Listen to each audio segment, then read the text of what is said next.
Welcome to East Coast LQ Reviews.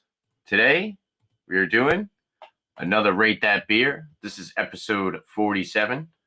So I do have 3 beers to review. I'm actually going to send out the link. Cheers to Dom once again. First the person in the chat. Cheers. Let me get this link sent out really quick. So yeah, we have 2 IPAs and a Kolsch tonight.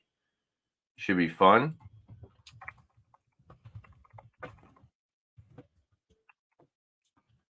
It's kind of last minute, but I thought, why not? You know, just kind of hanging out, review some beers, should be fun.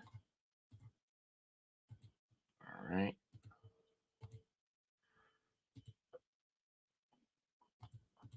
Just getting this link sent out quick, and then we will move into looking into what beer we're drinking. All right, there we go. Okay, so we're going to start this craft beer session off with the beer by Hop Butcher for the World. Oh, excuse me. If you want to check them out, you can go to hopbutcher.com. This is their Kielbasa King. Pretty cool looking can art. And some good hops too. Mosaic and Nelson Sauvin hopped. Double IPA, 7.5% alcohol by volume. Unfortunately, Hop Butcher doesn't put dates on their cans, but I think they should. But this is fairly new to the store down the street from me, so it should be somewhat fresh. Let's crack it open, pour it up. We got our nice Trillium snifter here. And yeah, cheers to everyone. Let me just pull something else up quick. There we go.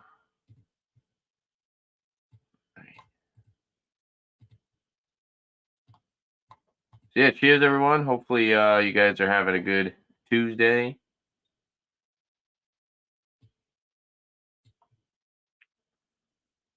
Okay, there we go. Okay. So yeah, let's crack it open, pour it up, and check out the appearance. I don't have my watch on. I forgot to put my watch on before the show. All right. Pour it up.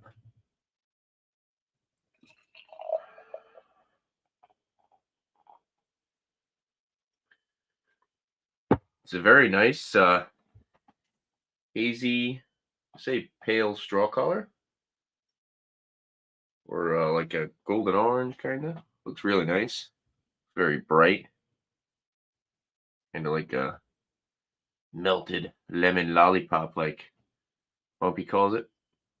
Looks pretty good. 2-finger white head, fluffy white head on top, tight knit bubbles, very sudsy, foamy. Looks really nice. Some effervescence. Yeah, very murky, hazy. Almost looks like kind of orange juice.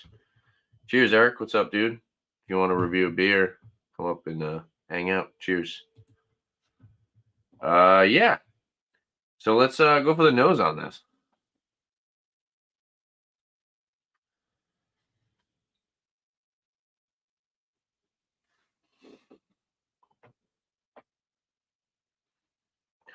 I'm getting like a big melon pineapple combo.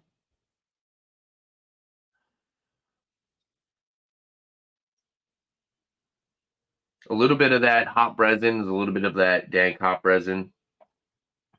Hop Butcher. A little bit of breadiness, some sweetness from the malts. It smells pretty good. It doesn't smell too crazy, juicy, tropical, but it's a very clean aroma. Good balance of tropical, fruity. And then, like I said, you get that nice little bit of that hop resin on the back end there. It smells like fresh, floral, kind of flowery hops. Let's dive in and try it out. Cheers.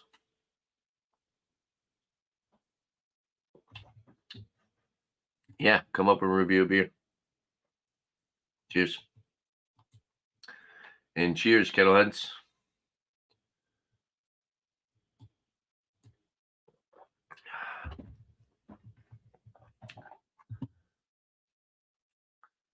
I just dived in. I didn't even say anything about taking a sip. I guess I'm going to drink it now. But yeah, it smells good. Tastes good. Very solid. Somewhat creamy mouthfeel. Definitely using a good amount of like flaked oats. There's a little bit of that pine resin on the back end, a little bit of a dry bitterness. Get a little bit more peach. It's kind of building up to be like a kind of that like flowery kind of citrus. I don't really get much. I think they were saying white grape on the back. Crisp white grapes and berry medley, dank greens.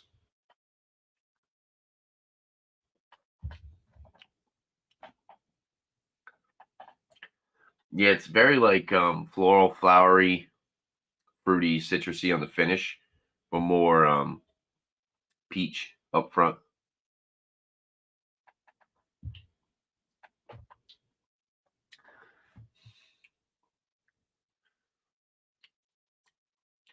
Yeah, I don't know. It's kind of starting to get a little overly lemony.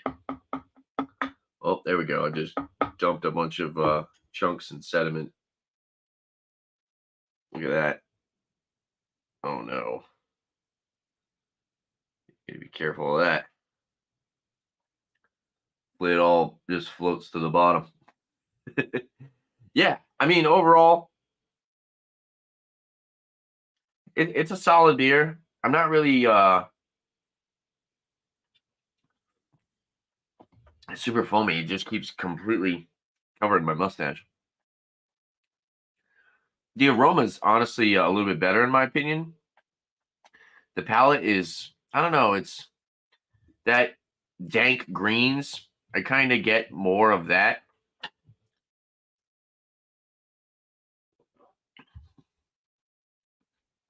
Yeah, I think like the dankness kind of covers up the tropical and citrusy flavor a little bit. Get a sip of water here.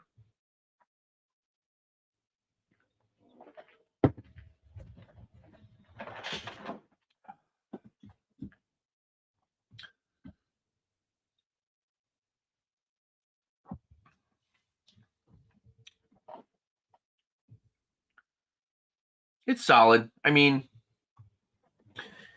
for a beer with Nelson Sauvin, it doesn't really have a lot of that white grape flavor that I'm kind of looking for when I, if I'm looking for a beer with that hop in it. Typically, some of them have like that really prominent white grape flavor. Sometimes I'll get a little bit of like the berry, like they said as well, and maybe even like an apple sometimes. Oh, excuse me. But yeah, I'm not really getting too much of that with this one. Let's check out hot, what's the website? Hotbutcher.com.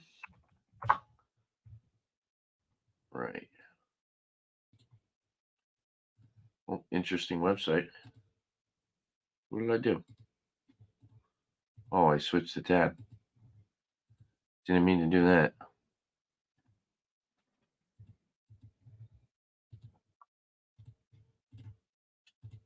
Here we go. Let's do this.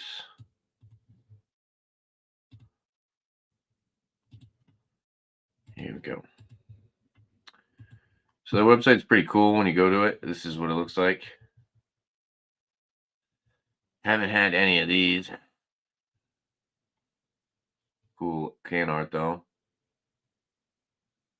For Wakamania, I had one variant. I think I had the green fly.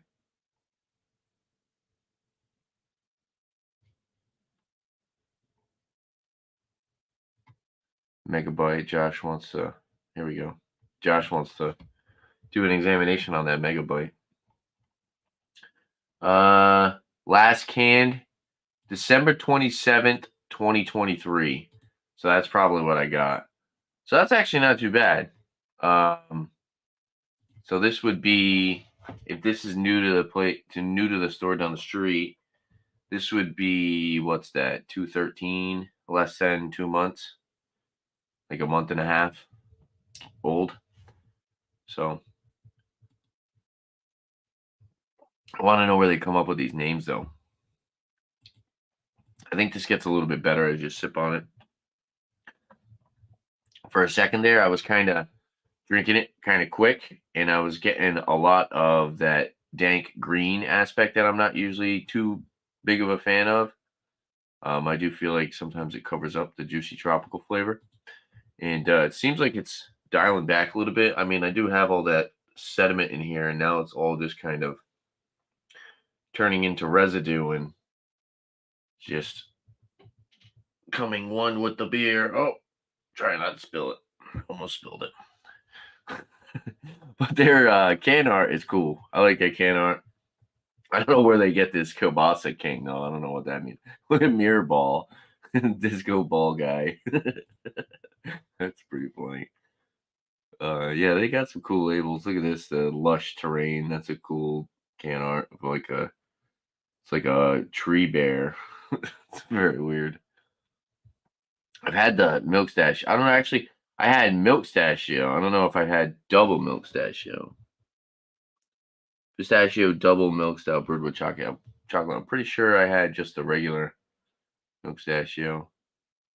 That's cool. Tavern King pizza slice.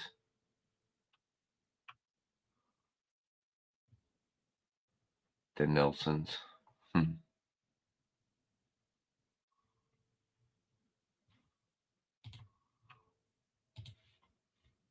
Chicken parm.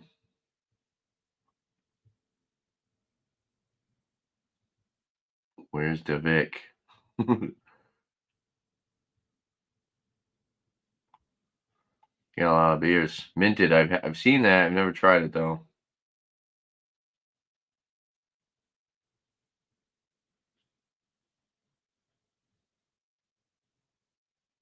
Peak Nelson.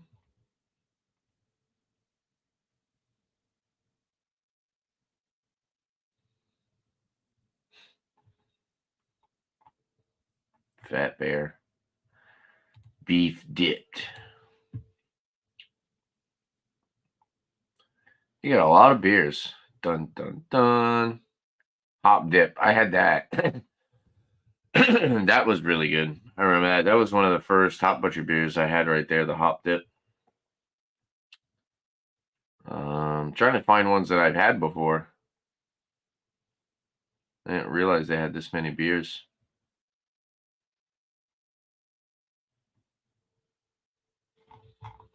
Apparently, I haven't had much. I know I definitely haven't reviewed much on my channel either. If I go to YouTube.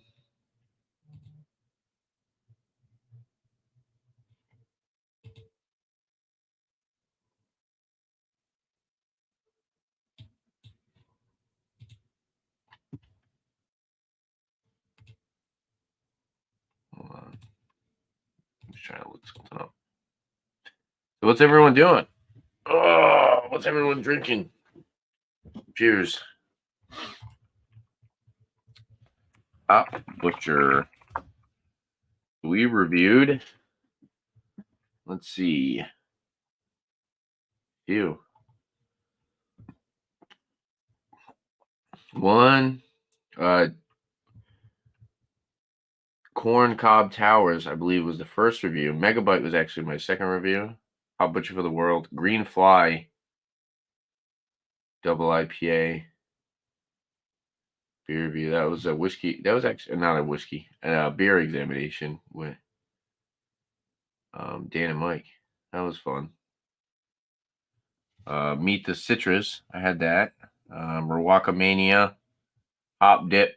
Hop Butcher for the World. Only interested in tropical. I think somebody gave me that. Oh, yeah, that was Joe. Beer Patrol.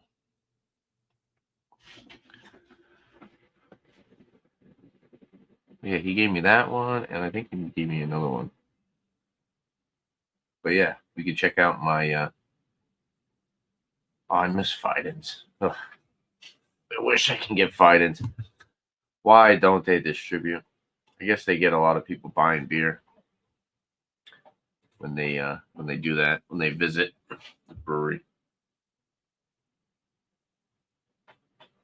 like the Treehouse,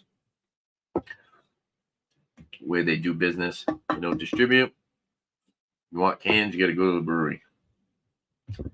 I think it works. It works for some companies, you know. Then you got these people, 4 or 5 cases of beer they're hauling out to their car.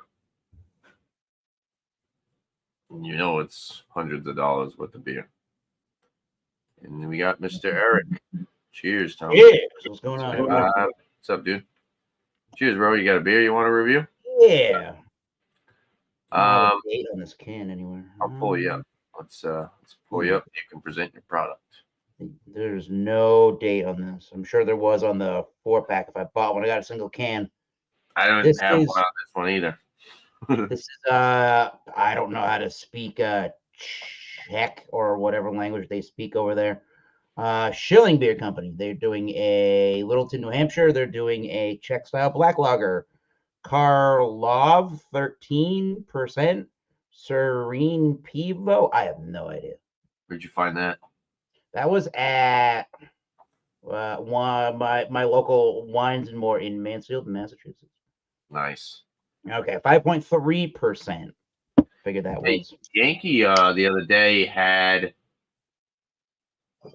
Was it the Swansea one? No, I think it was the Attleboro one. They had 3. They just got 3 of them because I look to see when they get shilling drops. Yeah. They had 3 different ones, but of course one's always Alexander. Right, that's the one of their. And there was two other ones, but they those beers are like really good Germanic beers usually. Yeah, they're lager stuff. Friggin' awesome, dude! I didn't expect it to look like that. 2 finger, yeah, or 1 basically. Yeah, almost 2. Yeah, about a finger. Yeah, kind of. That's a nice size head. Yeah. This is the darkest of red before you just get the straight black. And there's not a huge description. The description of this beer just kind of from the internet just kind of tells you what it looks like and what it's supposed to smell and taste like. So not really a commercial description. Ranked number 2 Czech lager, Czech dark lager on Olive Beer Advocate. Okay, we'll see about that. Nice khaki looking head. Looks pretty good in the Teku. Chocolate notes. Roasty, medium roasted coffee, not a super dark coffee. There is a dark brown bread crusty note to it, a toasty brown bread crust to it. There's a little bit of a honey-like sweetness in there.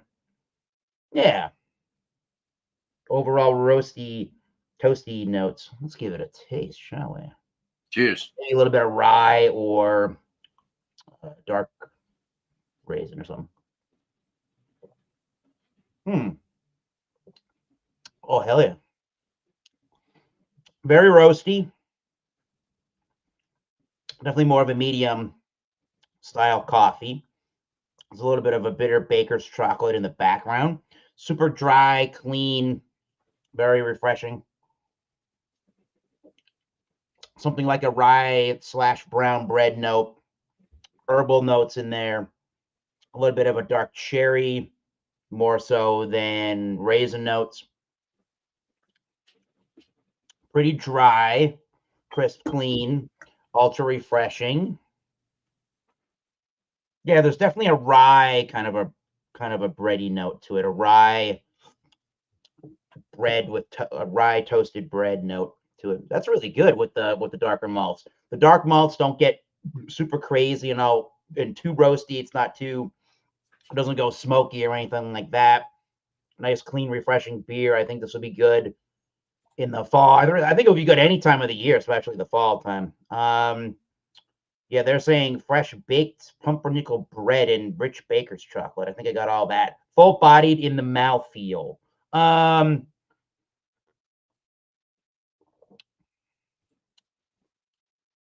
say the mouthfeel is about a medium. Maybe not super, super, super full, but for a lager beer, yeah, it's pretty full. And they say it's got a pleasant, earthy, dry character. I can totally see that. And it's not, I don't know what the IBU is. I'd have to go look on Untappd if they even list it. NA on that one. But yeah, there is definitely,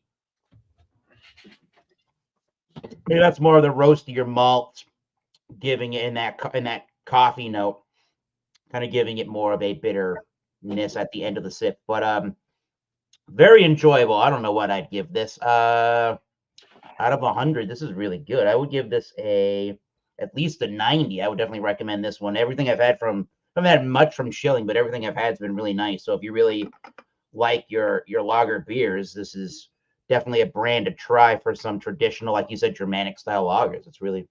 They've really been enjoyable. Good. So I don't think I've had a dark beer by them yet. Nice yeah, beer. I think I've had one other darker lager. They've done those pretty good. Yeah, highly drinkable. Good stuff.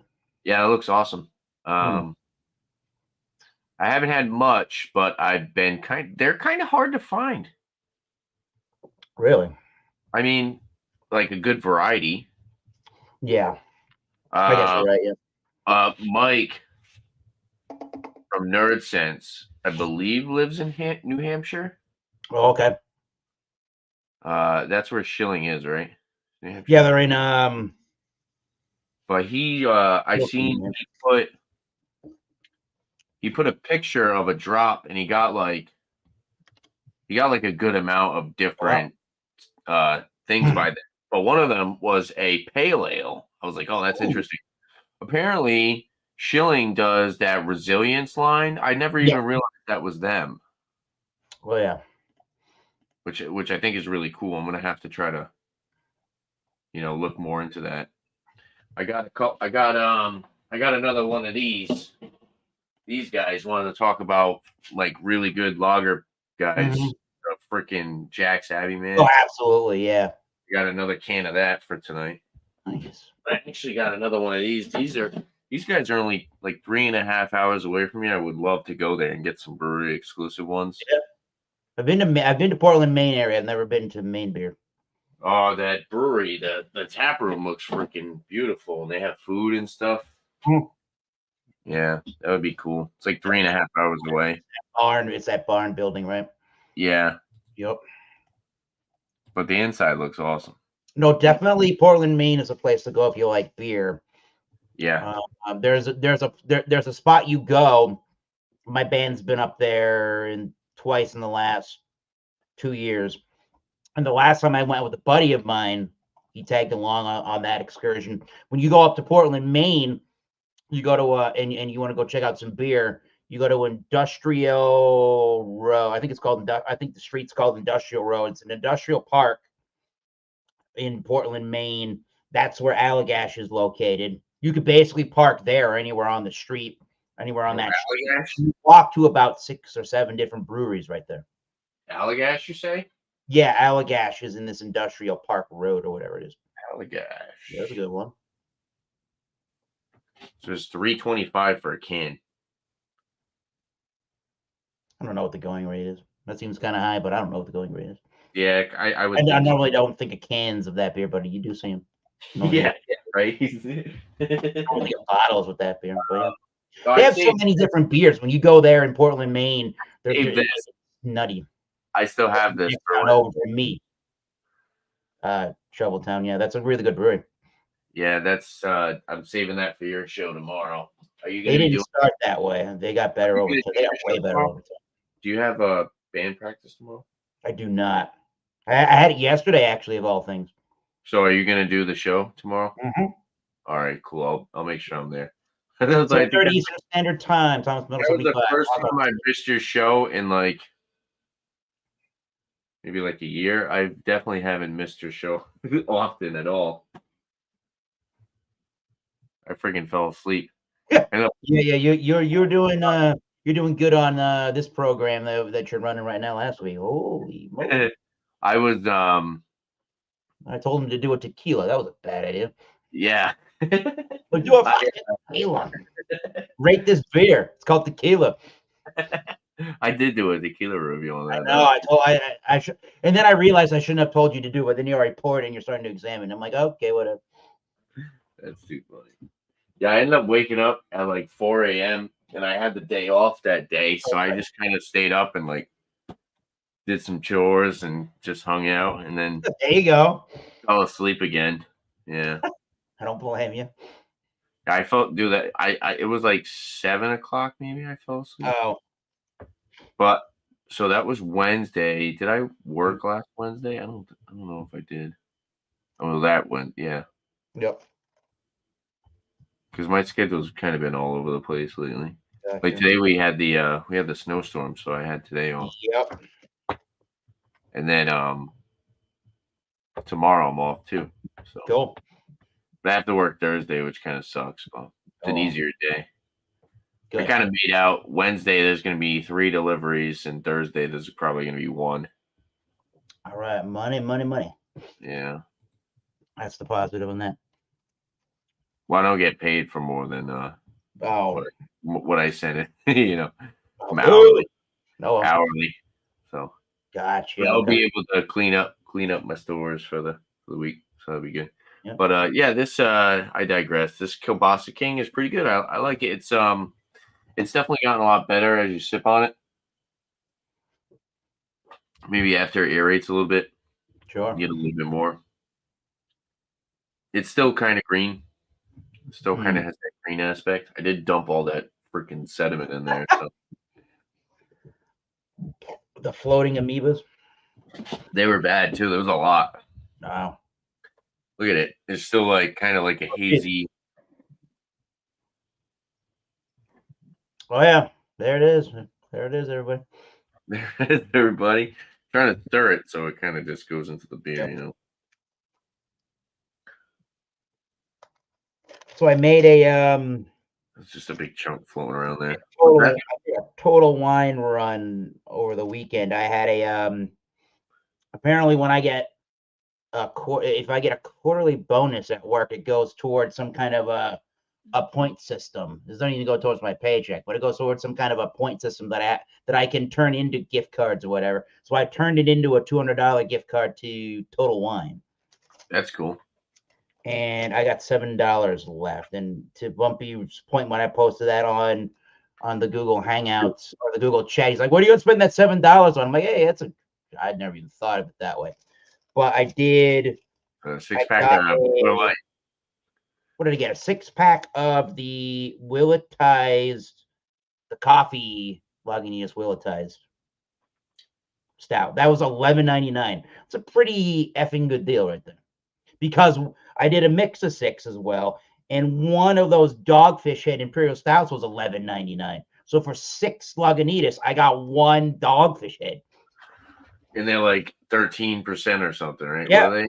12? Yeah, they're right around that. Yeah, I believe so. I think that the one this year is like 12.5, or the one from last year. The Dogfish is around. Oh, the Lagunitas. I mean, in comparison, the Dogfish is in the 15 range, 15 point. Oh, yeah, that's a lot. What did I get? I got that beer, and then the main beer company beer. This bottle beer was $8. What else did I get? So there was the Dogfish Wake Ups. That's their worldwide stout. Obolon beer. That's a beer brand from Ukraine, apparently. This is only 2 weeks old, though. January 30th. All right. What else did I get? 3 Floyd's Ice Double IPA. I think it's a 19.2 ounce can. A Tripping Animals Hellas lager. Nice. Okay. Lefman's Mexican lager, which is really good. Yeah, I saw that too. Lefman's. It was a Flanders Red Ale. I hadn't had one of those in a hot minute. And then Collective Arts. I think they must have been doing a collaboration with somebody. I forget. Collective Arts in the 500 milliliter. They're doing some Imperial Stouts. It's like a rum barrel aged thing, which sounded pretty good. That was $10.99 for the 500 milliliter. And then I wanted to get a couple of bottles, so I got Tequila Ocho and Yeho for tequila. A Rete Reposado, $25.99. That was a good deal. And then they got a bottle of Iron Root Harbinger Bourbon for $49.99. The only place that seems to have anything Iron Root and Still Austin from Texas for whiskeys is Total Wine. Not bad. Yep, and that was literally a 193 even. Pretty good. Yeah. I'm interested in that. I think I had the Willetized once, but what was the bourbon? What was the most expensive thing? You bought that bourbon? What was that? Oh, the most expensive beer that I bought was No, the singular bourbon. beer that I bought was the Dogfish. Wake Didn't you up. buy a bourbon? Yeah, oh, well, the most expensive Whiskey. bottle, the singular most expensive thing I bought was the Tequila Ocho and Yeho, which was $64.99. The bourbon was $50. The Iron Root Harbinger. That's their.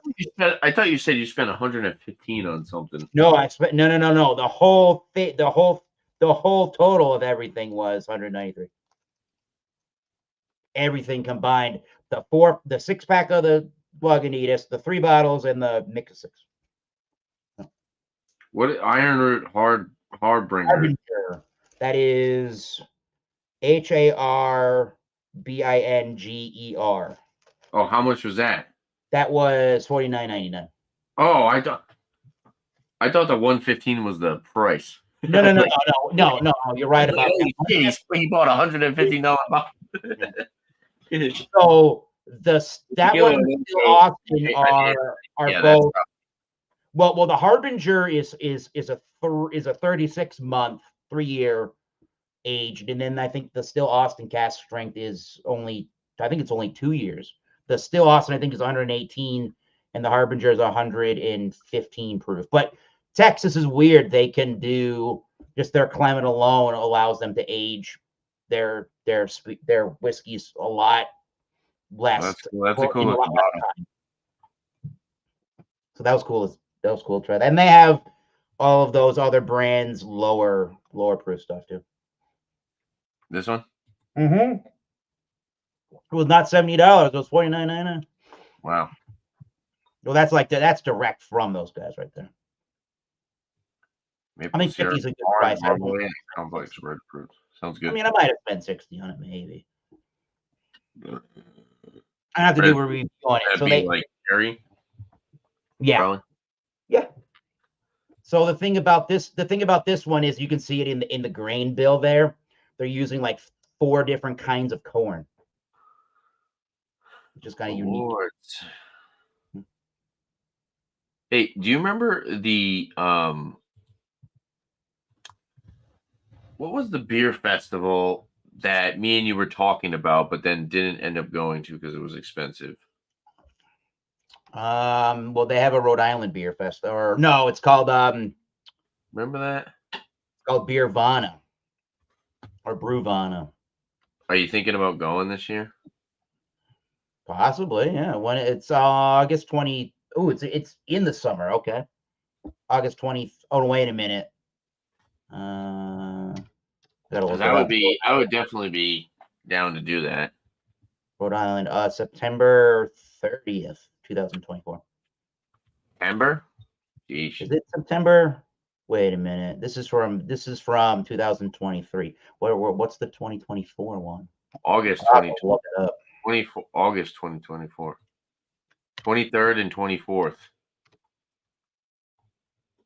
Oh wait, Wellington. Hold on, that's not. Yeah, see, that's not right. Yeah, that's somewhere else. Stop saying that. We'll have to see. I don't even know if they've announced it yet. We'll have to find out. That's the one they have in Rhode Island every year. I've only been to it once. I've only been to this festival once. The one that we were looking at, was it Foxwoods? No, it wasn't Foxwoods. No. There was one in Providence, Rhode Island.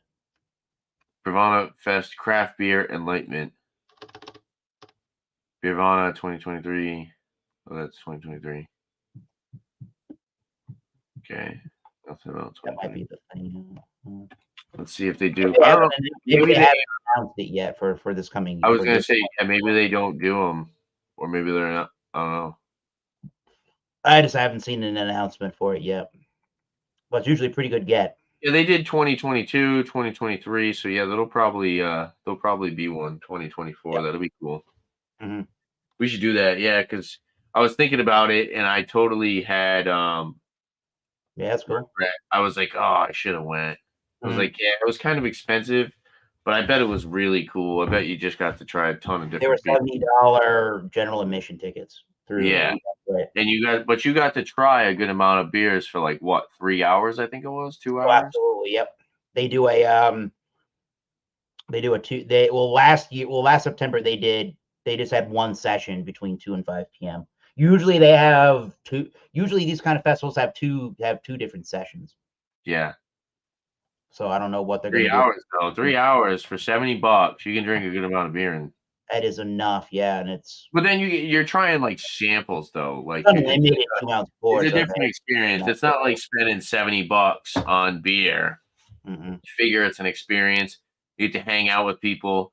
You get to talk to people who share the Yeah. same passion that you share. You know, I felt like I was like, ah, shit, I should have just went. It probably would have been so fun. And then Yeah. even like, you know how many people probably have cameras? I'll take a camera.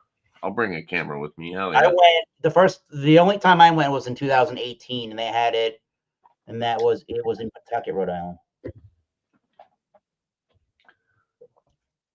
Well, I'm finishing this off. Beer I remember trying there was must have been some kind of a barrel aged porter from was it I think it was a Ballast Point barrel aged porter that was really good.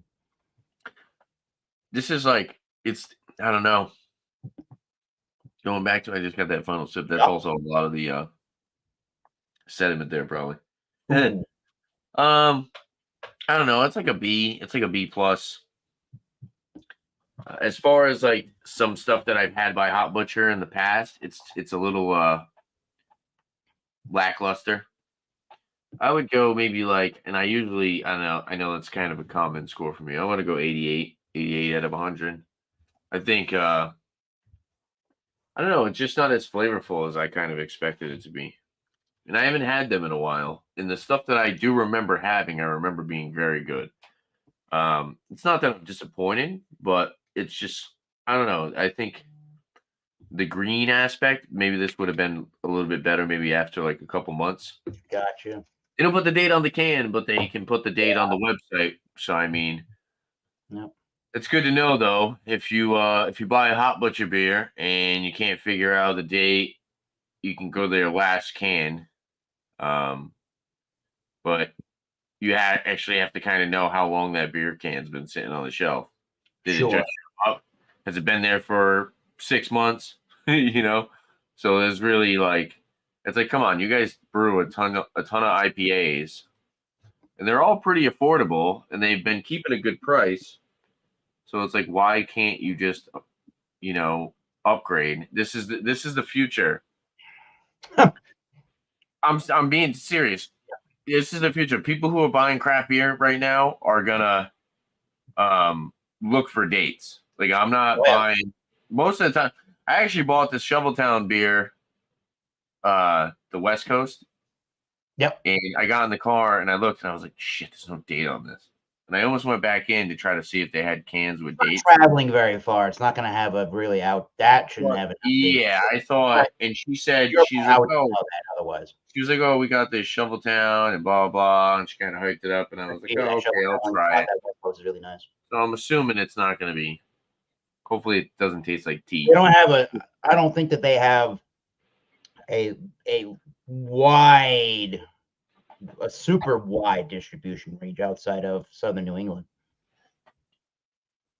You got a score on your beer? I was thinking a 90, and I said 90 initially, and I think I'm probably gonna stick to that. Nice. I'm gonna stick to that 90. I had another beer. I put it on I put it on Instagram either a year or two ago. It was some other darker lager from Schilling. I didn't do a review of it. I put it on my Instagram page. I have to go and find out and see what it was. I remember that being a little bit more lighter and crisper and easier on the drinking. This one, definitely, it's not super smoky, but it does have a really nice, robust, roasty element to it. So if you like more roasty beers and or would like one that's got more of the lagering, clean kind of an aspect to it, this is definitely the beer to try. Definitely nice. on the roastier aspect for Czech style black lager, but pretty good. It's not a smoked lager. I would say more roasty than smoky. Solid. Nice lacing for it. Looks good. Yeah, I was gonna say it looks really good. I guess to Alex's point, you could Kind call of that. jealous. I've never had anything from Schilling that wasn't like just a clear beer. It's good. Nice.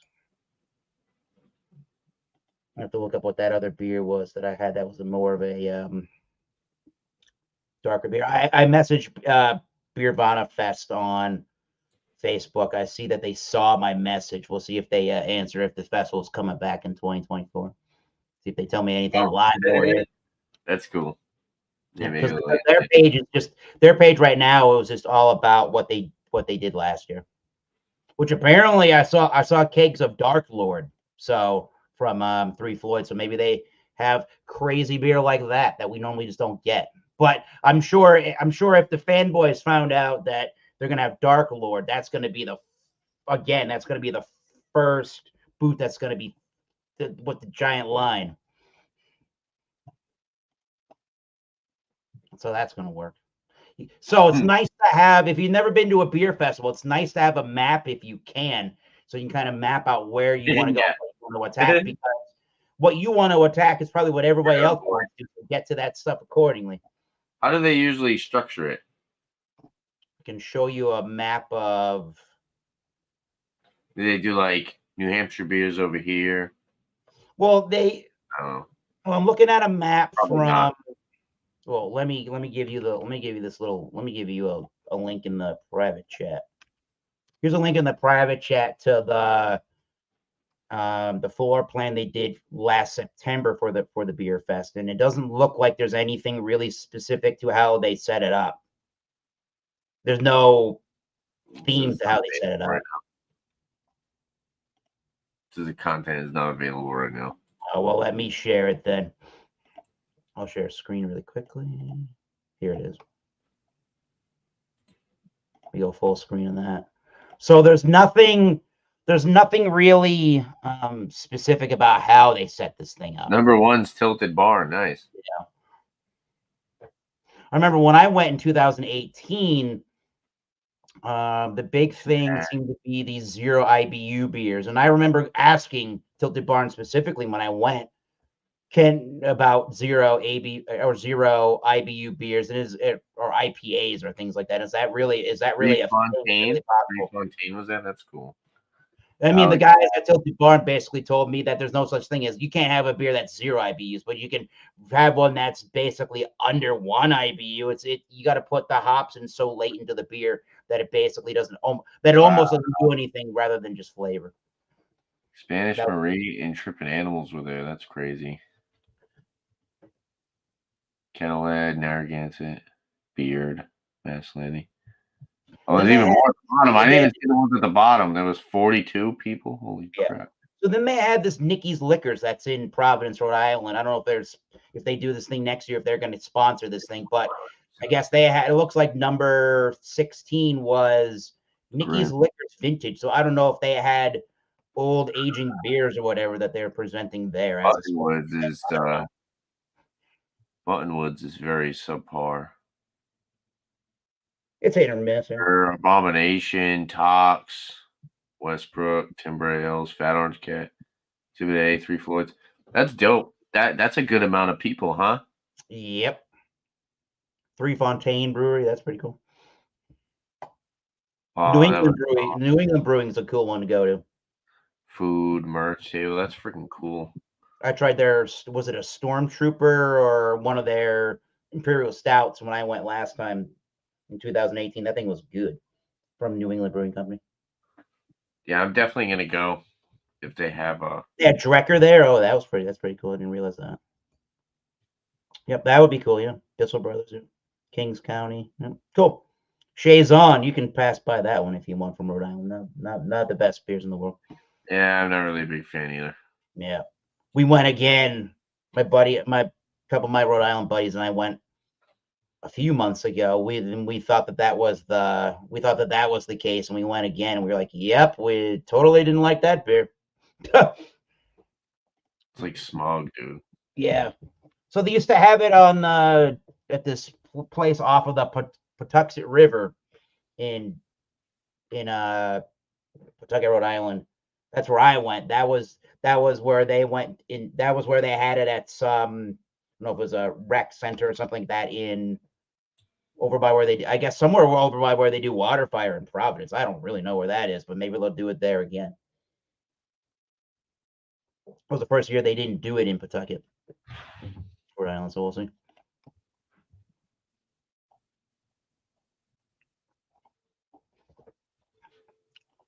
I was going to look up that other shilling beer I wanted to tell you about. I can pull up the shilling. Called Modernism. It was another Czech style dark lager that I thought I liked better from Schilling than the one that I'm drinking right now. It's called Modernism, 4.8% as opposed to 5.3. I wrote that one had brown bread, maltiness, sweet caramel toffee notes. I didn't get that. I didn't get sweet caramel toffee notes out of this particular one that I had right now, more roasty. So they've done some darker beers, yeah.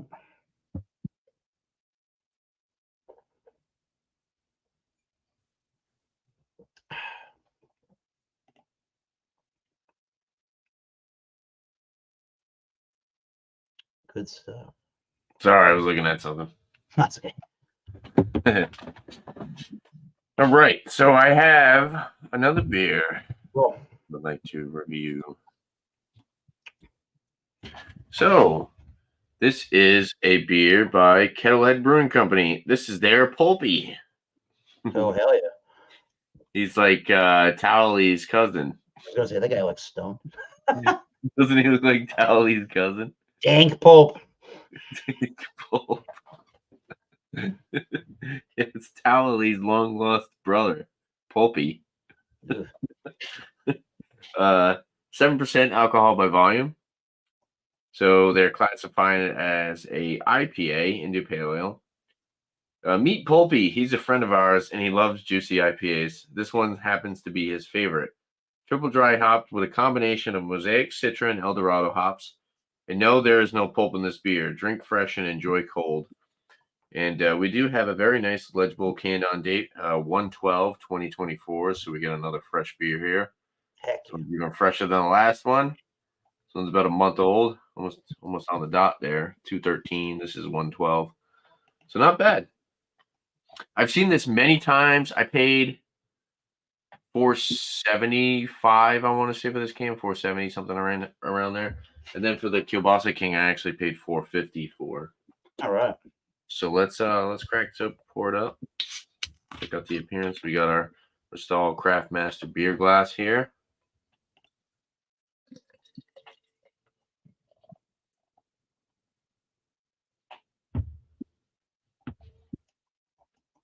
So it's kind of got that darker, hazy, golden orange color. We got a about a 3-finger, super fat. It's kind of going towards a tan colored head. Lots of effervescence. Looks pretty dark though. So we'll wait for the head to go down. Let's get a little bit more in there. It doesn't look too hazy. I will say when you pour it out of the can, there is a little bit of clarity to the liquid. Lots of effervescence. So try to get a nose on this.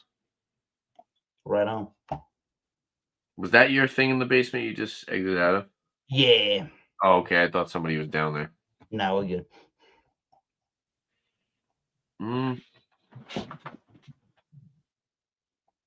I get a good amount of kind of that malty sweetness. I remember getting that with the Agent IPA by them. Malty sweet, you get a little bit of like grapefruit mango. It's kind of got more like the West Coast hop aromas. Like a little bit more citrusy, a little bit more tart, Nice. a little bit more malty sweetness. Some breadiness in there as well. I just don't. I don't know. It just doesn't really scream juicy as far as the aromatics for me. I mean,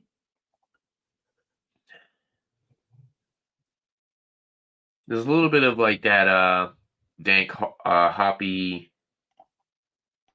hop resin flowery kind of floral aroma. But yeah, it's not super juicy tropical like I thought it would be. But let's try to get a taste off of this and cheers, everyone. Cheers.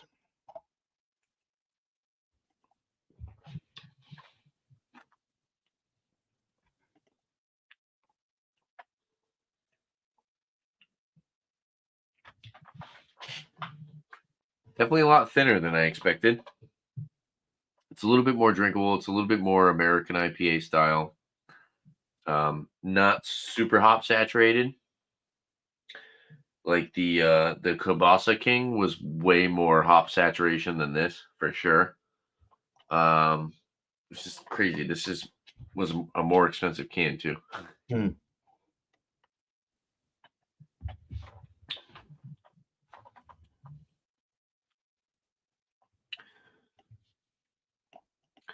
Yeah, you get a slight tart kind of berry and grapefruit note on the finish, but you do get a decent amount of like a malty sweetness. The viscosity or the mouthfeel is definitely on like the lighter side of medium.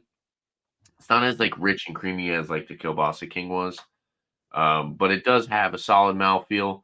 A little bit more on the drinkable side. I would say that the carbonation of this is a little bit higher as well.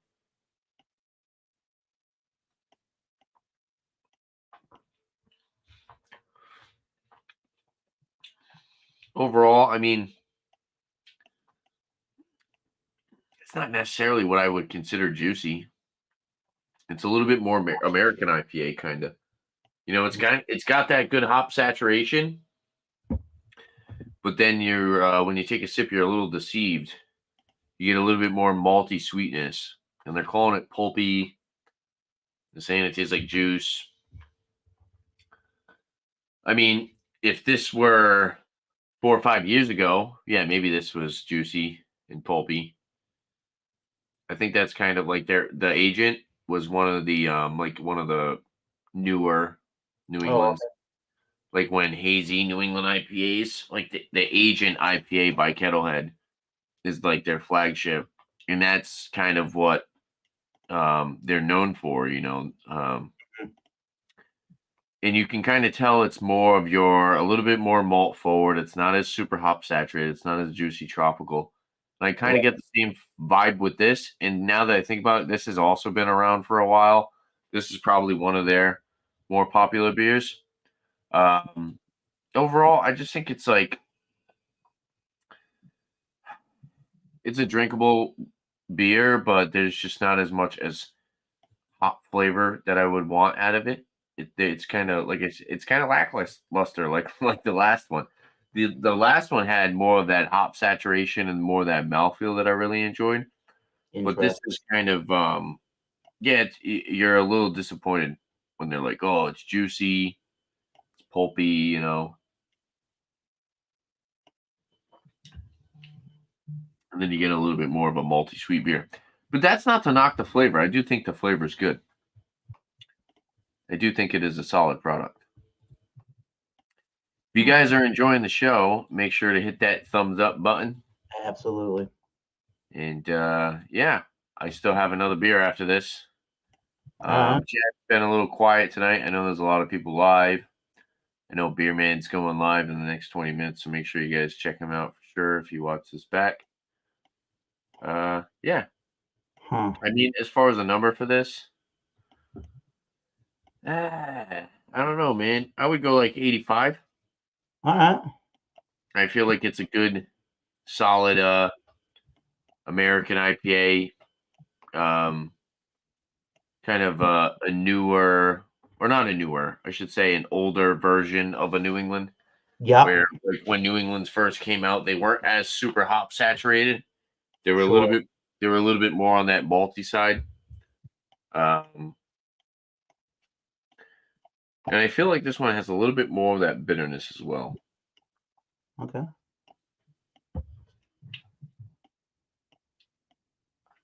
Which essentially was the key to a New England IPA was to pretty much get as much juicy and citrusy tropical flavor out of it and then make it as uh not as bitter as possible. You know what I'm saying? Yeah, all the other flavors. The idea is to get well. The way that they described it. Mouthfeel, juicy, tropical, citrusy, without all that bitterness. You know, that's Yeah, kind of I'm what trying to remember the way that they described it with I'm gonna think of heading the word. Yeah, that's really considered the first one in the style, is to try to get all the other flavors that you get from hops besides just bitterness. bitterness. Yes, exactly. Trying to They always extract classically describe that. the hop resin and the oils out of the Yeah, hops to get all that good, juicy, citrusy fruit yeah, flavor. You know, exactly. Huh. I like it though. It's not bad. It's I feel like it's a little pricey. All right. Um, but Kettlehead beers in general are typically like around here in Rhode Island. Personally, we only get like a select few of Kettlehead products. And then like when I go to Yankee Spirits like Mass, I get more of the variety and stuff. But yeah, I can see why like I said, the agent, Pulpy, they're all like they're kind of like flagship products. Yeah. Like I don't get much of their just kind of uncommon, spontaneous random releases.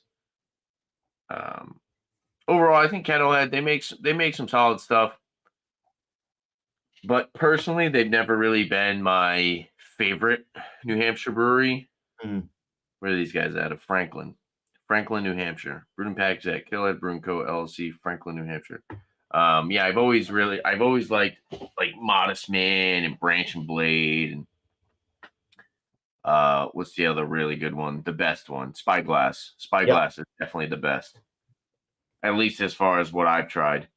Um, Bumpy has a brewery called Optimistic that wants me and Bumpy to go up there and take a tour. All right. And I'm thinking about bringing my camera and doing a little vlog style video. When are you doing that? Springfield, New Hampshire, sometime this month. Hopefully, we've been talking about it. We want to get it done. Okay. They seem awesome. I think they kind of reached out to Bumpy. Oh, okay.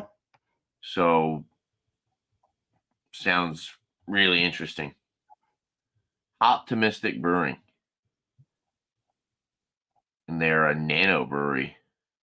So very small. Yeah, that's interesting. But yeah, that'd be cool. That'd be awesome to get the behind the scenes of a new brewery. I think they're fairly new. Yep.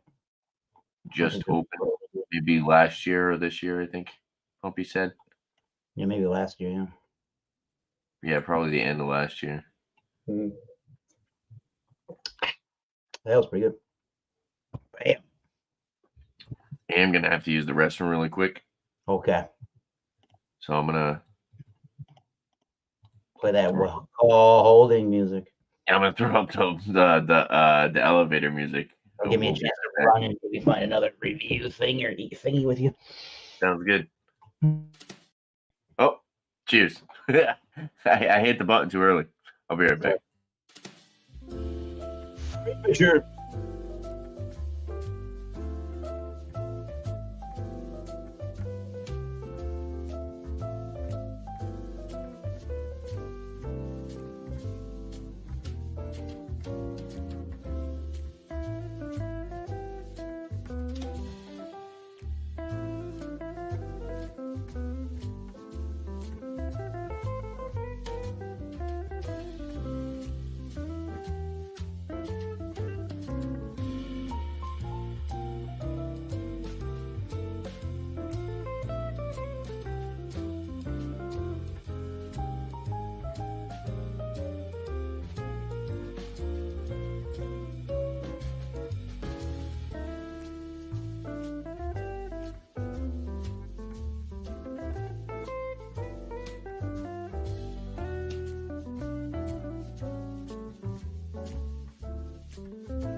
All right, we're back.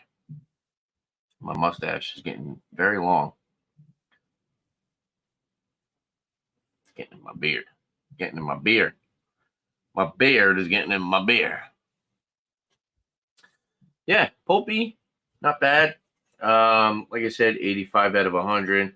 I do feel like this is one of their more flagships. It's kind of got that old school kind of New England style flavor. I gotta search far enough over here. Oh. And we're back. Hello. Cheers. I think I found something. Nice. Want me to pull you up? Sure. Why not? All right. Progression. Okay. So we have, there's the information. All right. We have from, where is this brand from? Northampton, Massachusetts, brewed and canned by Progression Brewing Company. This is their Evolve. Here's that crazy looking can art. It's the last can I have of this. This is from September 25th, 2023. I had time to finish this 4-pack off. They were $3.50 a can in that 4-pack each. That was a pretty good deal. And this is a double New England IPA 8%. Big and hazy notes or tastes of grapefruit, oranges, and peaches. And they say hopped with Citra and El Dorado. This is, according to Untapped, it's Citra, El Dorado, and Columbus hops. And they say 69. Woo! 69 IBUs. Nice. All right. Back in the Teku glass we go.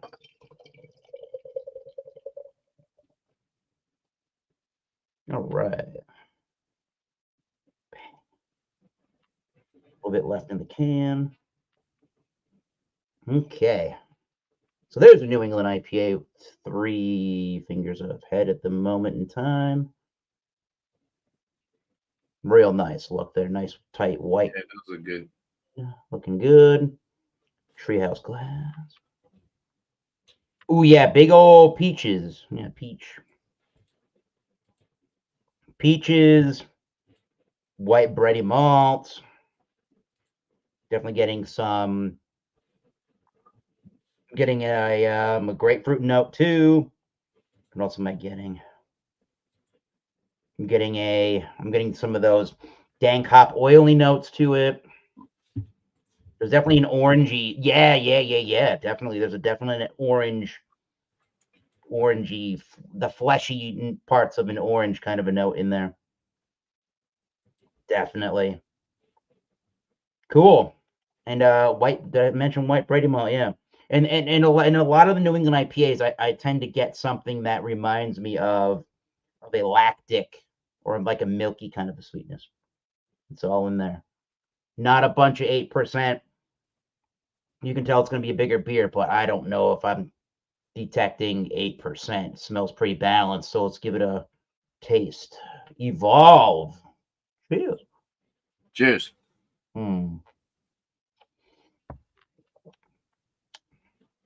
Whoa. That was different than the last beer. Done 100% different. Super resinous, oily. There's all these dank notes.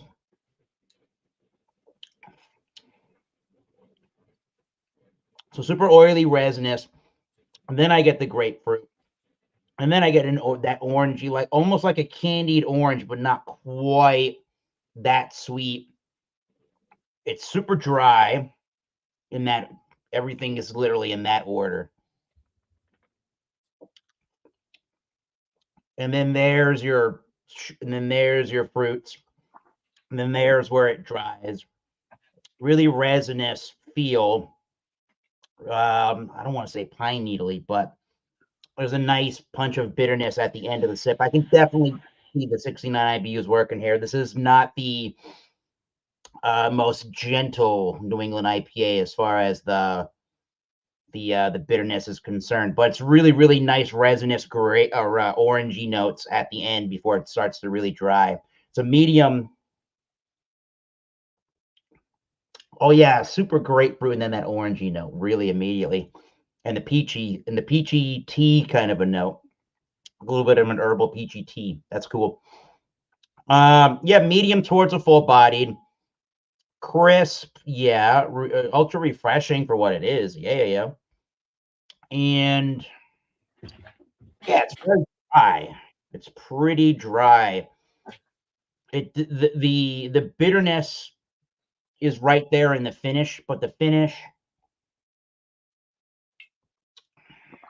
think about the length of time here. Very resinous, oily,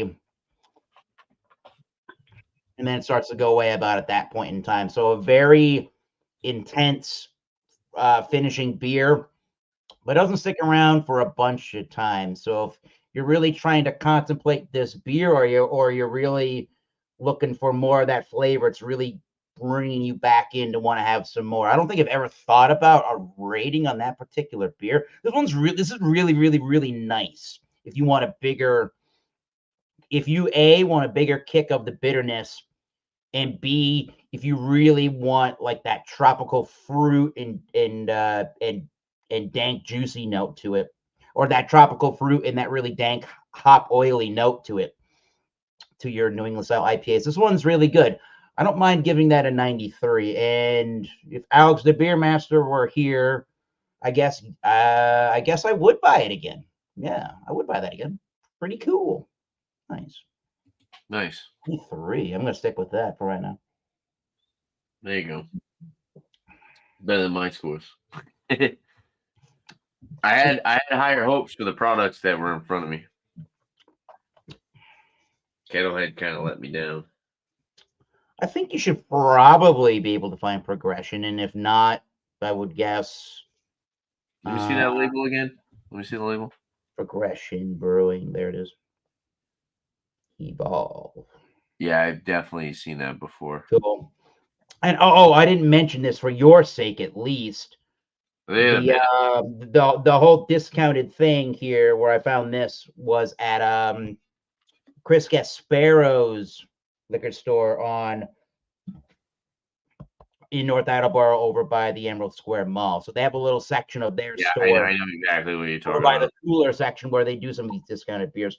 Yeah, I felt like, yeah, whenever I bought this a month ago or whatever it was, I kind of felt like, for it being September 2023 and it being a $3.50 on each of the cans, that was a risk worth taking for that one.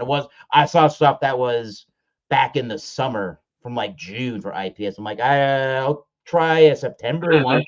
Still tastes pretty nice from September. So good on you. Good on that. Pick one up from the back. It just says Alex's Christmas IPA on it. Oh. What year of Christmas? What the?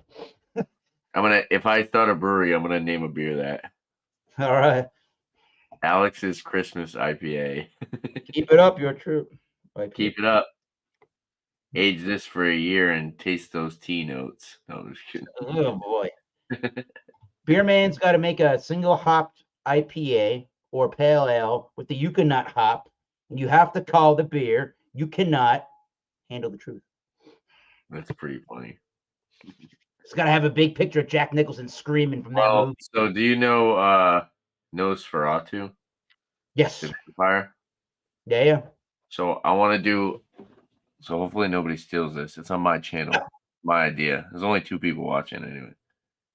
I want to do a double IPA with Nelson Sauvin in Kohatu hops. Call it Nels Kohatu. Okay, all right. That's very unique. And it would be a vampire on the can. That's cool. Right? Nels Kohatu. Like that. Beer man, get on it. That was one of my favorite names for a beer. Nice. Yeah. Heck. And maybe throw like a Citra in there too. Maybe like Citra. like Nelson Sauvin, Kohatu, and Citra hops. Just to Nice. Ooh, that is just very give it. orange at the end of the sip. I even got more orange there. Holy shit. Let me ask you a question that maybe you Yeah. haven't thought about recently, or maybe even before. Yeah. When you buy an IPA, does the amount of hops matter to you? No, the date matters more to me. Well, I mean, so for me personally, sometimes I feel like the best balance is usually 3. Yeah, I can As see that. far as like the ones that I've gotten, when they try to do like 7 hop varieties, 10 hop varieties, you kind of just get this one big mesh of one signature flavor. Yep. Like whichever one wanted to take over, that's what happens. If you take 10 different hops, there's bound to be 3 of them or 4 Sure. of them that taste similar. You're going to get most of those notes. Right. If you do a blend of 1 and 2 or 3, Mm-hmm. you have a better chance of getting a more complexity out of your product. Yeah. You know what I'm saying? If you were to make a product with 10 You want different any clashing? variants, Yeah. the product with 10 different variants isn't going to be as complex as the one with 3 different variants. Mm-hmm. Especially when it comes to That makes hops, sense. though, because hops are so very similar. And there are many different ones, but there are many different ones that also share the same hop qualities. Yeah, So like citrus got to sometimes I share feel like a lot with other hop varieties. 5, 6, 7 hops is a little overboard sometimes. And then like 1 or 2 is not bad, but usually I prefer like 3.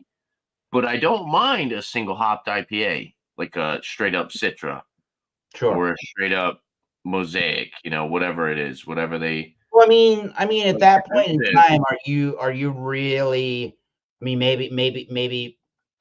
maybe one's palate is that refined where they can Pick up all pick those out each different one of these hops. hops. But at that point in time, are you trying? Is maybe more or less what you're getting is just how the flavors of all them come together to create one centralized kind of a flavor note, rather as opposed to Well, okay, I'm as getting as each opposed individual to hop at that point, right? for somebody who is just a YouTube beer reviewer who just has fun and records himself talking about beer, Yeah, yeah, maybe I won't be able to pick up like the hop qualities of 7 no different individual hop. hop Yeah, varietals. right. But I don't know, for like I said, my personal preference, I've noticed, beers with like three different hops, if they're brewed correctly, you Hmm. can get a lot of flavor out of them, and you Sure. usually get a lot of complexity. But the ones that I've had where they're like, "Oh, we brewed this beer with this, and that," I get usually like a lot of like a one note pony. I get kind of that like straightforward tropical peach flavor, or I get that straightforward tropical, um, like mango flavor, or Hmm. the same thing with the citrus where you get straight up grapefruit or you get straight up orange. You know what I'm saying? Yep. No, that makes But sense. also there's like hops, there's a lot of different hops. And we're inventing more and more. If you look, there's a lot of hops that aren't really even named yet. And then they finally Experimental hop varieties. Yeah. Yeah, and then they finally, "Oh, we'll give it a name." And then you see it in a beer and you're like, "What the heck is that?" You know? It's always cool. That's always a selling point for me too. And there's crossbreeding of different hops too. Yeah, when I'm shopping for beer, if I pick an IPA up, of course, you got to look at the date. Initially, so here's my process when I go to the store. I look, I see what catches my eye. Hmm, that's a cool can art. Hmm. The date on it. It usually Yeah. goes can art, then date. Can art, date, then hops, then ABV. Or actually ABV, then hops, I would say. Yeah. Can art, date, ABV, hops. that's Mm. that's my analysis when I walk into a beer store and I pick a can up. If I'm picking the can up, I like the can art. Sure. I'm giving it a chance. Yeah. Gotta What's try the date? Oh, no date. Sometimes it depends. I might say no. I might be like, oh, well, it's a good brewery. I know their quality, And then, of course, you look to see the ABV. You're like, oh, 8%. Oh, maybe the style. I guess you would say style then ABV, right? Yeah. Yeah, you would go can art, style, ABV, hops. Oh no, wait, I missed date. Can art date then. Yeah, there's a lot that goes into it, but that's just the thought process. That's what makes it fun. When you go to a store, you have Yeah, the that. date's most important to me when it Yeah, the comes to the date definitely. Yeah. I don't care But what's a beer. I don't care what the IPA is. If it's if this but the is can art is what February, makes it dry. June 2023, I'm not buying it. Yeah. No. But if it's a date and then you see but also, so maybe style before date because it could be Well, yeah. I guess guess you have a point there's styles that you don't really care if as much perhaps. Yeah. yeah, wheat beer, Hefeweizen, Mhm. 6 months, you're fine. Yeah, should be fine with lagers at around 180 days. I mean, that's at least what Budweiser tells you, 180 days for their beer. And then most IPAs they'll tell you 6 months, Mm-hmm. which I still stick to for the super hop saturated like crafty stuff. I think 3 to 4, That's three and a most half, can tell you 3 on their IPAs. Right? 3.5. Yeah, I think 3.5. I Me mean, personally. the idea is to try to get the flavor profile from the beer that the brewers are intending you to get out of these beers, and you want to try them at their peak Yeah. amount of time. Otherwise, you're not getting what the brewer intended on from that particular beer. Yeah, you're kind of you're missing out at that point, obviously. Well, hops are just like an extremely interesting ingredient Yep. because Oh yeah. depending on how you brew it, it's like cooking. It's literally like cooking. You take Mm. this ingredient, you can turn it into something phenomenal. You can turn it into something terrible. Yeah. Beer in general, you can get something that's super fresh and it's awesome. You can get something that's super fresh and it's terrible. You get something the same way. Could be old and it's really good. Could be old and it tastes really bad. Yeah. So it's a one big experiment. I think that's why we're also sad. What's the word? Fascinated. Yeah. I almost said satisfied. Fascinated with it. Because it is really cool what people can do, especially when you got these people that have been doing it for a while, and then you even got like people that are up and coming that just do their research and do their homework, and they know what the people want, and they're putting out good stuff. I know it's kind of an off-topic question. Mhm. Do you think craft beer is oversaturated? Well, let's put it that. Yeah, I mean, maybe. I wouldn't this I day and age. I I mean, think right now, I wouldn't. I mean, there's some brands that actually have, think like a Constellation brand, but they own a lot of different things. There's some, and Boston Beer Company too. They're publicly traded companies. And if you were to ask me if in a back ass way around your question there, would I put money into craft beer on the stock market right now? No, I wouldn't do that.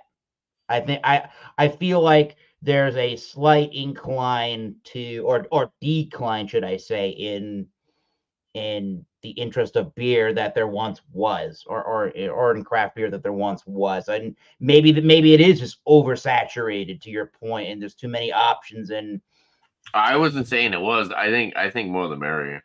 yeah, well, yeah, I like tons of breweries. The problem with that is if you really end up liking one and it doesn't do very well, there goes your favorite brand. Yeah, but that's Just not like with true though, anything else, because really. a lot of people are like me and you, and a lot of people are like, "Oh, I want to try new stuff." Mm-hmm. So most people who are really into craft beer, they're not just gonna stick to one company. They're not like your typical, Coors Light, Miller Lite, Budweiser fans, where they're like, "One beer is good for me for the rest of my life. I don't have to drink Right. nothing else." There's a lot of people like if you like craft beer, you're gonna try a lot of stuff. And if you got multiple people doing it and they're investing into it, they're putting their time, money, and effort into making products, and some of them are very genuine and you can tell that they do a really good job, then support them and makes people happy. It brings people together, and yeah, I'm enjoying. I hope for more. I want more. I want more. I want more in my area. I want more Rhode Island breweries. We got a good amount right now. We get a good solid handful of people that I would necessarily say compete to be possibly like some of the best craft beers Mm-hmm. in the US, Agree. but yeah, I want to see more. I like to see more, of course, that's another day where I can go somewhere on my day off and grab a beer and hang out and experience just a new selection of products. And I'm pretty sure, I don't know how often you go on your own, but I go to breweries on my own all the time. Yeah. I'm like, I just pop in and grab a beer, check out the selection. There's a lot of good stuff. Ragged Islands was actually a really memorable No, that place is good. Yeah. brewery that I recently visited. Very cool. They actually have like a green room. They have an entire room with like plants, and they do Nice. like trivia night, and there's a bunch of tables. So, but apparently, like green rooms and stuff like that, you get that oxygen. It's cool. And then they Yep. live on like a little farm, and they have goats. And they actually have like a little pond. And funny story, I was walking around the pond, and I'm like, "Oh, this is such a nice pond." Oh, and I'm like, "Oh, what's that box?" I go walk up to it, giant bee thing, Oh, geez. like a honey box or whatever you want to Oh, call it. okay. Yeah, yeah. But I was like, oh no, because I walked right up to it, and there was like hundreds of bees, and I'm like, I'm gonna keep walking very slowly. Yeah. Hopefully, I do not get stung. I am not here to take your honey, you know. But that's they got fresh honey on the farm. It was great. I was like, they That's should definitely put a oh, yeah. sign and be like, beware of giant beehive, like giant bee honey box over here. No signs, nothing. Just walked right into it. And I'm not even exaggerating. Like, if you go there, I'll show you. It's a big box. And there's like, I think there was a couple of them. There was one on one side of the little lake, a little Oh, pond. It wasn't even a lake. It was like a pond. It was very small. It was like maybe like a 100 by 100 thing of water, oh, but it was on their property. interesting. Uh, yeah, Oh, fascinating. There you go. it was cool though. It was really cool. Did not expect that, and I'm glad I didn't get stung. Yeah. Yeah, that would have sucked. Crap. That would have been a Oh, crazy story on social media. it was cool though. It was a good experience. I actually did the I did a couple reviews there. Nice. Uh, I hadn't been to that new hold out, location. I hold know they out open my phone. here. Oh, it's awesome. I That haven't would be seen a it really good all. spot if me, you, and one of your buddies wanted to Yeah. meet Okay. up there one Yeah. day. That'd be cool to try that. Yeah. Really, really good spot. Very. They actually have um bands play, and they have a Yeah. big long barn, but it's like a barrel house. They like kind of converted it to a barrel house, so they have all Huh. barrels aging, like beer aging and shit. And Interesting.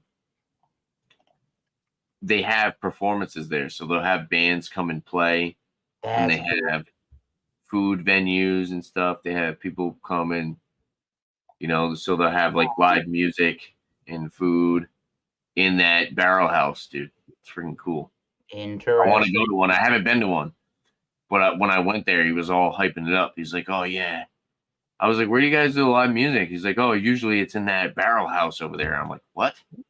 He's like, "Yeah, over there." And they're like, "The barn." He's like, "They usually do a lot of their live performances in the barn." I'm like, wow, that's pretty Bad. badass. Yeah. That's probably a good ass time. It's probably a lot of people that show up to it with good weather. I'll we pulled it up the other night. I don't know if you were there or not, but I'll show you the website. Okay. Here you go. Here's a landscape image of the property. Hey, Wolf. There you go. So this building right here, see with the see-through, like all the glass windows. Yeah. That's the green room. Oh, okay. Yeah. So it looks like a house, dude. So it's like a green room attached to like this big house, this like double-decker house. And there's a top floor that you can go up and you can sit and you can look at the scenery. And then in the backyard is like their like main thing. Look at all those people. That's all people right there. Yeah. Then to the left is more seating. To the back of that is like a barn. And in between all those people in that barn, there's actually goats. So this might be an outdated image because now there's all goats there. So they have more parking all the way to the right here. In the back, I think is like another kind of like greenhouse style where they're growing like crops and stuff. I see that. Yeah. Then if we go down here, see there's the barn. The barn sessions concert series. See it? So that's the barn that they have the Ragged Island Music Festival, Sunday, June 9th. Interesting. That would be cool, dude. We should check it out. Yep. June 9th. G-Love and Special. January, February, March, April, May, June. Oh, that's still a while. Yeah, it's the nicer months. After all the snow bullshit. And then they have some good looking beers, like see it. Cool logos. Ragged on events and food truck calendar. So they do have food trucks that come up with stuff. You have to at a place like that, yeah. I'm gonna use the bathroom one more time. All right. And then I'm gonna review this beer. Cool. So we'll be right back. Cheers. Be right back.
Okay, and we're back. Sorry about that. All right. So I do have one more beer to review tonight. Who knows? We'll see how this goes. I might have another one. Maybe I'll drink that Maine Beer Company beer live. But so the third beer on the review or on the show, as far as reviews go, we got this Simple Union Unfiltered Kolsch style ale. And it actually says hashtag stained glass. That's what we got. But this one is by Widowmaker. So yeah, this 12-ounce can was a 4-pack for $9.50. Really good price. Yeah, unfiltered Kolsch style ale. Let's pour it up. And the ABV is 4.8. This is by Deciduous Brewing Company. They are out of Newmarket, New Hampshire. Oh, New Hampshire. Okay. So we had 2 New Hampshire beers tonight. Closet. And where's Hot Butcher? Hot Butcher's New York, right? Chicago? Chicago, Illinois, yeah. Sorry. Chicago. Yeah. Pour it up. No Widowmaker glass here. It's like a Red Bull can. Yeah, that slim can. Yup.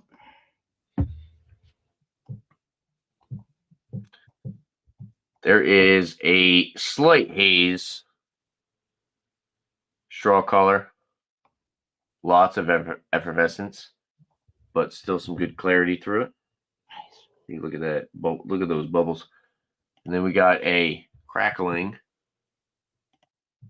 very sudsy white head on top, tight knit bubbles, holding some good retention. Looks very soapy, foamy. Looks good. You can tell it's kind of more of an unfiltered Kolsch. Usually Kolsch's are very clear. Let's see, it's got a little bit of that haze to it. It's good for the nose. Get that fresh cereal grain. Cereal grain, bready, biscuity. But then you also get that Germanic, floral kind of spicy hop aroma. A little bit of like black pepper. Fresh, flowery, kind of floral. With a little bit of like citrus and slight fruity notes, maybe like some apple. Kolsch's, man. I've been an IPA guy. I think Kolsch's are really winning me over, and I've been saying that. That's why Beerman brewed that beer for me. We sure did. Kolsch's, what a crazy, very unknown style. I've asked a couple people recently talking about like craft beer and stuff. I was like, "Oh, have you ever heard of a Kolsch?"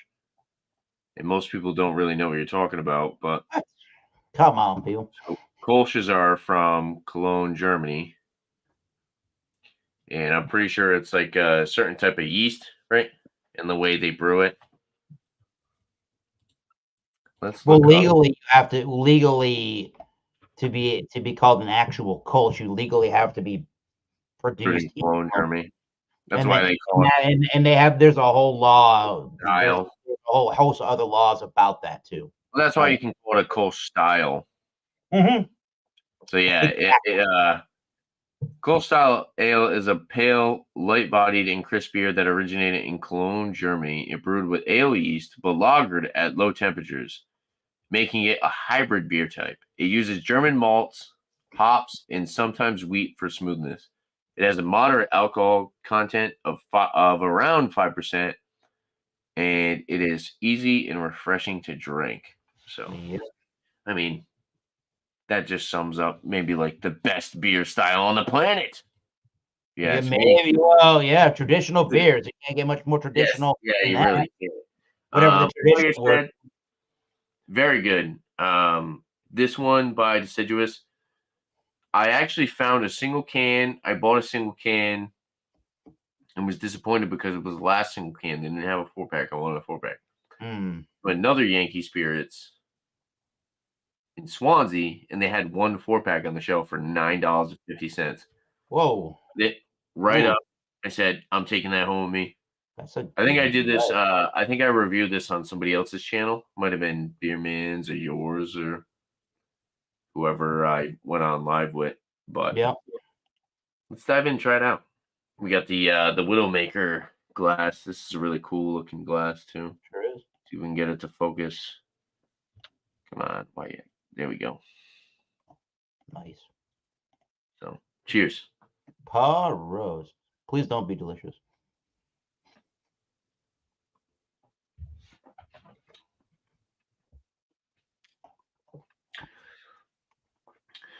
I feel like this really stands out from other Kolsch's because it has that kind of malty cereal grain mouthfeel. And it stands out from other Kolsch's. Other Kolsch's are a little bit more traditional and a little bit lighter bodied, a little bit thinner, a little bit more crisp. This one has a little bit more of a mouthfeel to it. But with that mouthfeel, so you do sacrifice a little bit of carbonation, you sacrifice a little bit of that like crisp drinkability, but you just get this really nice like cereal grain base flavor complemented with like a really like a honey note, maybe even like a kind of like an appley note. And then it finishes off with like that little bit of that like peppery, citrusy, lemony kind of tart finish. A little bit of a I wouldn't necessarily say bitter, but it's got a little bit of an astringency. But yeah, this one is very good. Cool. I wish they made 16-ounce cans, to be completely honest with you. Yeah. $9.50 for a 4-pack of a 12-ounce can. Some people might look at it and be like, oh, that's overpriced, because I could get 12-ounce cans of beers in this ABV for $5-6 for a 6-pack. I would not knock this. This is good. $9.50 for a 4-pack, 12-ounce. Good. It's flavor. This is Flavor Town for a Kolsch. It's a very good Kolsch. I do like it. Heck yeah.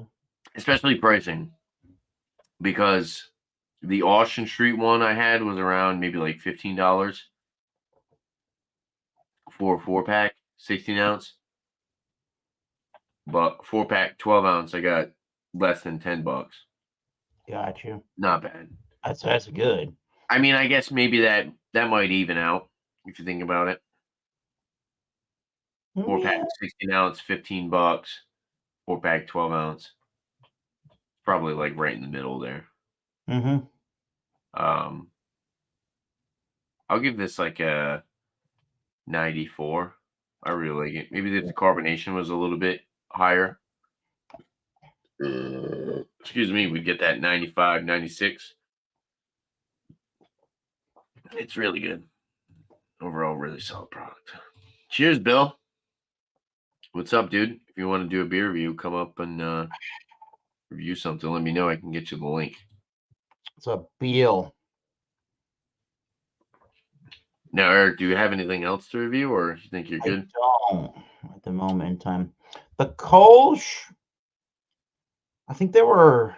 We can look at. Let's I think there was actually law. Yeah, there was a law. Well, I can't find the exact website. I remember when I did. I think it must have been on my Wildcard Wednesday. I did the Gaffel Kolsch, and I remember finding. You know what Deciduous means? If you look on Wikipedia's page for the Kolsch, they say in 1986, 24 brewers of Cologne in the vicinity agreed on the Kolsch convention with the letter K, which set out the brewing process that had to be used and restricted the use of Kolsch to breweries in Cologne and outside the city, which had already acquired a valuable asset in the designation of Kolsch before the convention came into force. And there are only two breweries later produced a beer according to the Kolsch convention.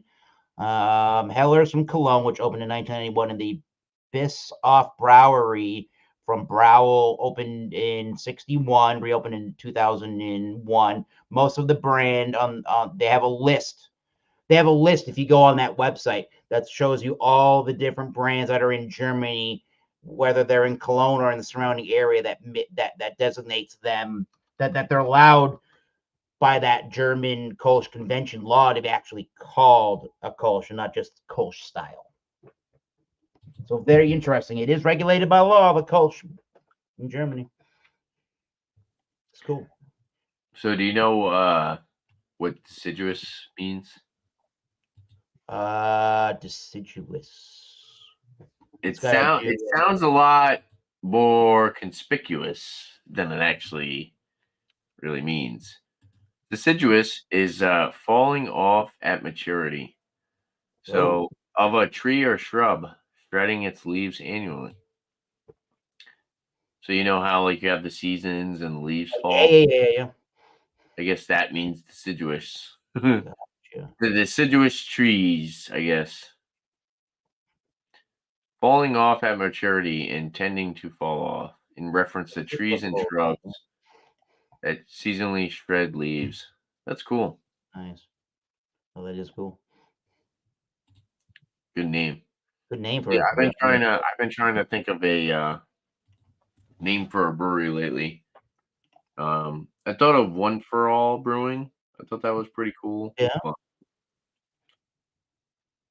I've also thought of Beach House, but apparently there's already a Beach House. Oh, you mean because you live in one? Beach House, yes. Yup.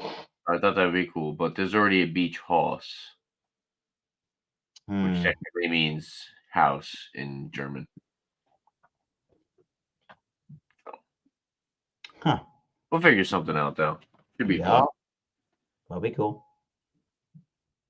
But yeah, this simple union, I'm glad that I did a kind of back-to-back review and then this one, because this is really a solid beer. It's not too filling, very crushable.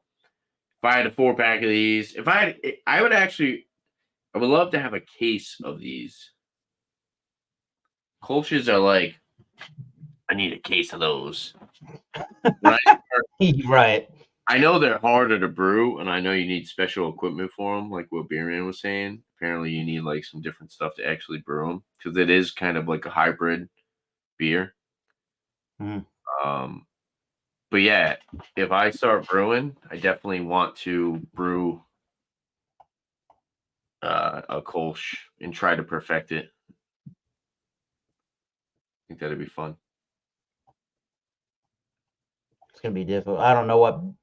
I know Beerman did one. I don't know how his process. I don't know what kind of a process he used and how that came out. But they're going to be difficult beers to brew because you're taking an ale. It's also a lager. You also got beers that are like this, this lighter beer style are actually harder to perfect, and they're easier to mess up. Yeah, it's more common to get imperfections with something like this, and I think that's why I can appreciate a product like this that's in front of me. Sure. Because not only are they doing like the Kolsch style ale, but then they're also doing an unfiltered version, which is not very common. No. Because the typical Kolsch is supposed to be a filtered product. You know, the style Kolsch is technically supposed to be filtered. Right. So calling it an unfiltered Kolsch is just like somebody was like, hey, we're doing a lot of unfiltered IPAs. What else should we make unfiltered? What about a Kolsch? They said. And they nailed it, dude. There you go. Yeah. Well, we're right around that 2-hour mark. Probably wrap this up here shortly. Anything new with you and your channel, Eric? I know you got your live stream tomorrow. You got any shout outs? Yeah, I gotta start posting some more reviews of especially spirits. I don't have. I literally don't have. I mean, I could find spots, but I'm not trying to. I literally don't have any room for more bottles of nothing. I got to start reviewing some spirits for God's sakes. I should really start pumping out Yeah. spirit reviews. I have a filming of a tequila review. I need All to. the no, I was gonna say with all the stuff that we've been examining and um, just doing on my channel, even if you wanted to put out a video on your channel just to have your final, your Yeah, I thoughts should on probably do. your channel, that'd be cool. I'd watch it. Yeah. Tequila. So different kinds. Well, mostly bourbons, ryes, and you'll see tequilas throughout 2024 and hopefully beyond. Maybe a mezcal here and there. On Thomas Mel 75. That's my channel here. I'm sure if you've been around East Coast channel, you've seen Thomas Mel 75. The bulk of what I do is every week is the Wild Card Wednesday show. That's at 7:30 Boston, New York time. Just bring a beer, wine, or a spirit to that show. Really, really, it's just any adult beverage, and just don't be a douche. Everyone's having a good time. And yeah, I'm sprinkling in different kind of whiskeys and I guess different agave spirit style reviews. So go check it out. What else can I say? Beer Man, go check him out. He's doing his Tuesday beer and cheese pairing as we Cheese, speak. definitely. Go check him out. And what else? Go check out Lou Agave, Long Island Tequila on Facebook or on all the social medias, including on YouTube. Good information on mostly additive-free tequilas, and if he mentions anything about the ones that have additives, it's the brands to stay away from unless you like really sweet sugary tequilas. Then go and get the celebrity tequilas. But anyways. That's my channel. Cheers. Cheers. And to kind of piggyback off of what Eric just said with the tequila, if you're interested in the tequila stuff, I did just do a Blanco tequila blind taste challenge, which was really fun. Eric, you should even have like your mom's wicked cool, dude. Yeah, You should ask her to pour you some stuff up and try to guess it. I But did. I did that with the big 3 light beers years ago. That was a oh, trip. really? That's awesome. Yeah, I knew what I wicked. knew what Miller Lite was. That was about it. Yeah, she would. I feel like if you asked her to do that, she would totally do it with you. Randomize all these things. Yeah, she's cool. Good. But no, yeah, check out my Blanco Tequila Blind Taste Challenge. I actually had Ashley, my girlfriend, pour the glasses for me, and then she wrote on a piece of paper which number was the tequila, put it in an envelope, and then I tasted them and tried to figure out which one was which. Okay. And I think I got, when I get one right, I think I got one of them right. That's cool. Wasn't easy. Did I get one? I think it was maybe, yeah, I think I got one. Was it one? I feel like it did. 1 out of 4. It was either 1 or 2. I got the Arete. Right, which is the cheapest brand. So that was a very distinct flavor. And I ended up picking. Actually, no. You got to go watch that. You got to go watch it back. Go watch that video. Watch his video, people. Yeah, if anybody watches this part of this video. Yep. But yeah, check out that Tequila Blanco challenge. That was fun. Really enjoyed doing that. Hopefully I could do more blind taste challenges with more blind pours. And then I was also saying, like, that was awesome to do with, my girlfriend there, but that would be really cool if maybe next time we hang out, or maybe me and Bumpy, or let's say the 3 of us, hang out one time, bring some samples, label them, try to have the other person guess what they are, make a live stream out of it, make a video out of it, whatever we could do. That would be really fun. Write it down, piece of paper, put it in an envelope, put 1, 2, 3 on a sample. You know, they could be 1 ounce samples. Give them to the other guy, and try to have him figure out the what they are. Nice. Yeah, that's a cool idea. I could even do like different spirits and stuff. That would be fun. Yeah, whatever. Yeah. But yeah, other than that, look out for. I actually just reviewed another Kolsch on my channel, Austin Street Brewery Kolsch. That's the one I saw earlier. Yeah, man. Go check that out.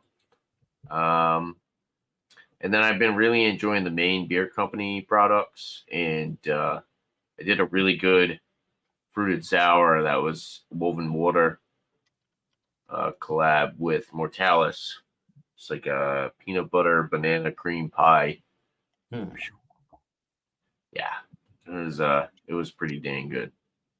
Nice. But yeah, look out for more live streams, more videos. Next Monday, I'll be doing another whiskey examination, 8:30 p.m. Eastern Time. And then 7 p.m. Eastern Time, possibly another examination or rate that beer. So look out for that. And shout outs for other people. Shout out to the Speak Easy podcast. Help them get 1,000 subs. Go sub to them. They're at 983. They were at like 970 the other day. They're getting up there. I've been shouting them out for the past month now. 2 cool dudes from New Hampshire, John and Ken. They review a beer and a whiskey during each show, and then they talk about recent news. So go check out their podcast. Definitely shout out to Beer Man. Go check out his live after this when we end this one. And let's just say, yeah, shout out to Alex. Go support Alex. Great dude. Awesome beer reviewer.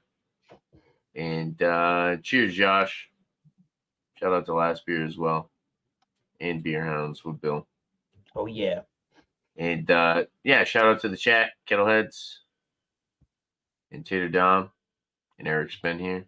So appreciate all you guys. It's been fun. It's been about a couple hours now. And yeah, I'll put out the copy paste the link in the chat if anybody wants to hang out off air. And yeah, there you have it. If there's anything else you guys like to see on the channel, make sure to leave a comment down below. And don't forget to like and subscribe to my upcoming videos. Thanks for watching, everyone. Cheers. Cheers, Eric. Thanks for stopping by, man. I appreciate it, bro. Yeah, man. And I'll definitely be there tomorrow for you. So, okay. Everyone, Wildcard Wednesday, 7:30 p.m. Eastern Time with this guy over here, Thomas Mo 75. Bring any liquor, wine, spirit, any type of adult beverage, as long as you're not a fucking asshole. I'm a douche. As long as you don't be a douche, you douche. Douche. Cheers, Eric.